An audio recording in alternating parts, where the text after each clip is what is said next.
Adalah orang konon di dalam channel saya komen, PRN sudah 3 kali kalah berturut-turut, PKR akan tutup kedai, PKR akan gulung tikar, PKR akan pergi kemana-mana, dan PKR tidak ada masa depan lagi. Saya pun berpikir, ada kebenaran juga kan, 3 kali sudah berturut-turut kalah. Kalau dia seperti pelari, dia sudah kehilangan dia punya stamina. Hilang sudah stamina, tidak boleh lagi bangkit semula, dan habislah cerita. Mereka kata tutup kedai. Tapi pada masa yang sama saya terpikir, apakah fakta yang boleh menyokong perkara itu? Yang mengatakan bahwa PKR sudah tiada harapan, Anwar Ibrahim sudah tidak mampu bangkit lagi, dan mereka kata dia akan bangkit, tapi akan bangkit menjadi hantu pocong lah, macam-macam lah.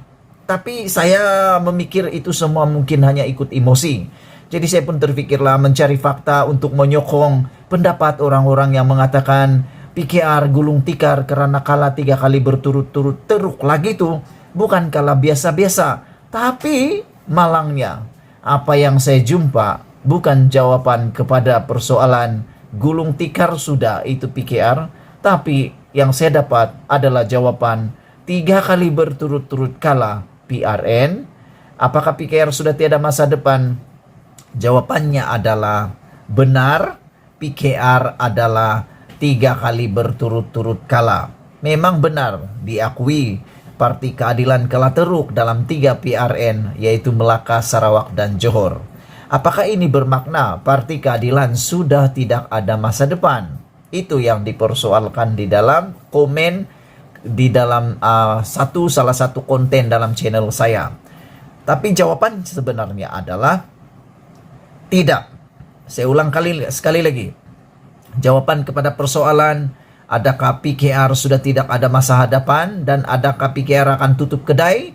Jawabannya tidak, dan tidak.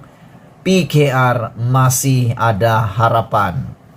Kalau kau tidak puas hati, dengar dulu ulasan ini sampai habis. Atau kalau kau suka, berikan komen, berilah komen yang baik-baik, yang bersopan, dan berikan pandangan secara ikhlas dan jangan guna emosi. Oke? Saya berikan kepada Anda satu pendapat yang luar biasa. Jawabannya tidak. Parti Keadilan bukannya seperti Parti Semangat 46.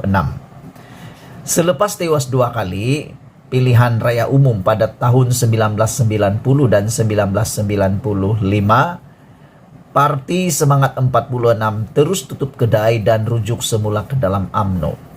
Ramai ahli Parti Semangat 46 merujuk semula kepada UMNO dan masuk semula kepada UMNO.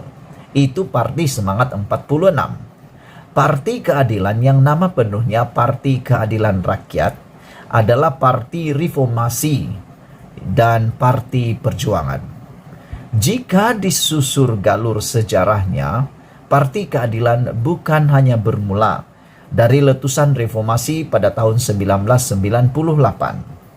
Tetapi Parti Keadilan Rakyat yang merupakan percantuman 2 buah parti politik, yaitu Parti Keadilan Nasional PKN dan Parti Rakyat Malaysia PRM, pada tahun 2003 mempunyai sejarah panjang.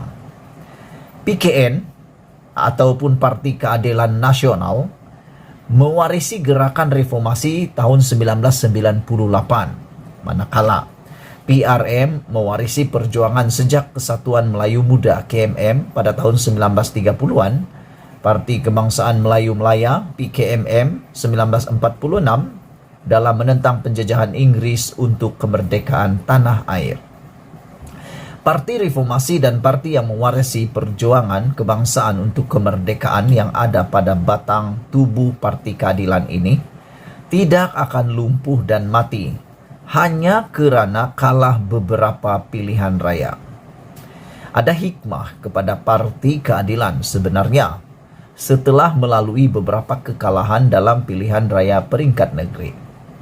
Parti Keadilan akan dapat segera mempelajari, menilai, menganalisis keadaan untuk bangkit kembali menjelang pilihan raya umum ke-15 dengan strategi yang lebih ampuh dalam menangani keadaan politik semasa, ekonomi dan sosial semasa yang banyak berubah sekarang ini. Parti Keadilan masih merupakan antara blok politik terbesar di parlimen dengan memiliki jumlah ahli parlimen yang ramai. Presidennya Anwar Ibrahim masih menjadi ketua pembangkang parlimen Malaysia hari ini. Anwar Ibrahim juga masih mengetuai Pakatan Harapan PH, yaitu blok pembangkang terbesar di Dewan Rakyat. Parti Keadilan, sebuah parti demokrasi yang mengamalkan sistem terbuka dan bebas, satu anggota satu undi untuk memilih pucuk pimpinan termasuk presiden, akan menjalankan pemilihan parti pada bulan April depan dan diikuti dengan Kongres Nasional pada bulan Mei berikutnya. Proses peremajaan Parti Keadilan sentiasa berlaku. Tiada sesiapa akan dihalang untuk mencabar Anwar Ibrahim selaku presiden. Sesiapa yang bersedia dan berani, semua lorong dan jalan dibuka untuk jawatan Presiden Keadilan dicabar. Oleh kerana Parti Keadilan, Parti Reformasi dan Parti Perjuangan, maka tidak ada sesiapa akan dianugerahkan jawatan kepimpinan di atas dulang perak. Juara tinju Muhammad Ali tidak menjadi seorang juara jika dia tidak mencabar Sonny Liston, juara menanti. Begitu juga John F. Kennedy tidak akan menjadi Presiden Amerika Serikat yang penuh karismatik jika dia tidak menumbangkan pencabarnya Richard Nixon dari Parti Republikan. Begitu juga halnya dengan Anwar Ibrahim. Dia tidak diberi kepimpinan di atas dulang perak. Dia berjuang untuk dinobatkan sebagai seorang pemimpin sejak zaman muda. Anwar bersaing sesama rakan seperjuangan pimpinan seangkatannya untuk akhirnya beliau muncul sebagai Presiden Belia Malaysia PBM MBM, sebuah gabungan pergerakan belia pelbagai kaum dan agama yang menjadi badan induk Belia Malaysia pada tahun 1974. Orang luar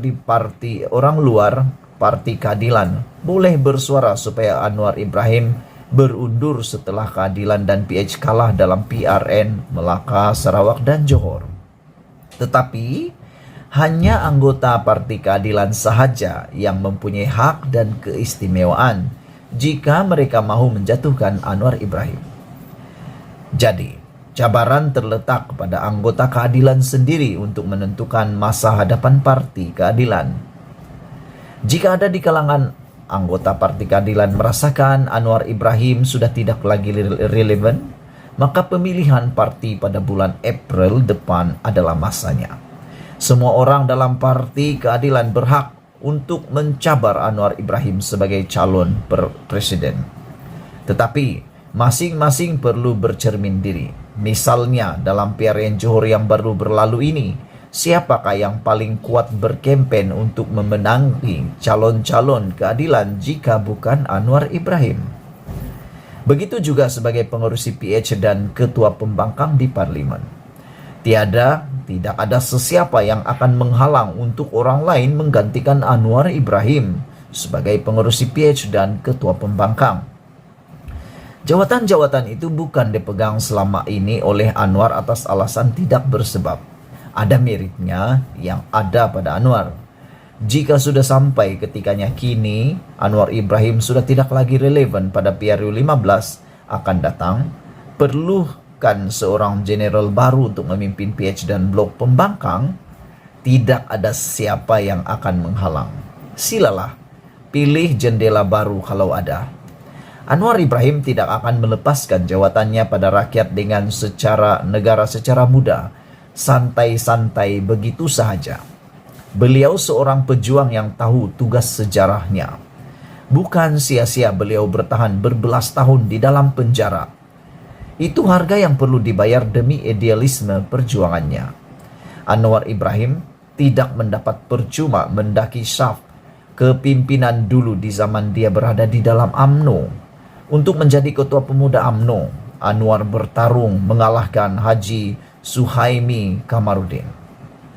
Dari jawatan itu, beliau menjadi naib presiden UMNO juga melalui persaingan yang sangat sengit. Dia menang. Jawatan timbalan presiden UMNO kepadanya tidak datang menggolek. Anwar pun mencabar. Anwar perlu mencabar Tun Gafar Baba dan menewaskannya di gelanggang politik. Begitulah seterusnya Anwar Ibrahim tidak ke penjara jika dia tunduk dan akur, menyerah kalah kepada Tun Dr. Mahathir Mohamad, Presiden UMNO dan Perdana Menteri yang menzaliminya. Jadi, adalah satu kesilapan jika ada sesiapa yang menganggap Anwar Ibrahim sudah tidak lagi relevan dan Parti Keadilan sudah tidak ada masa hadapan.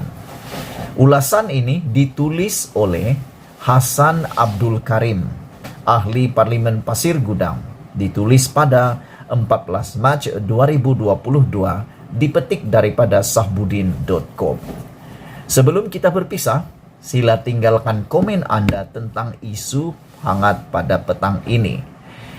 Perlukah PKR gulung tikar? Sudah masanya kah PKR gulung tikar? Sudah masanya kah Anwar letak jawatan? Tidak relevan lagi kah Anwar? Dan adakah pemimpin-pemimpin lain lebih hebat daripada Anwar? Dan siapa Anwar sebenarnya pada mata PKR? Sudah terjawab. Tinggal Anda yang perlu memberikan komen dan pendapat tentang isu yang luar biasa ini. Saya sudah berikan kepada Anda satu ulasan, bukan saya tulis, tetapi ditulis oleh Abdul Karim, Hasan Abdul Karim, ahli Parlimen Pasir Gudang. Sekian dulu untuk kali ini. Malaysia kita punya, kita juga sama-sama ulas, jangan tak ulas, jangan malu-malu ulas, ulas sampai semua orang tahu. Kita jumpa lagi, bye-bye.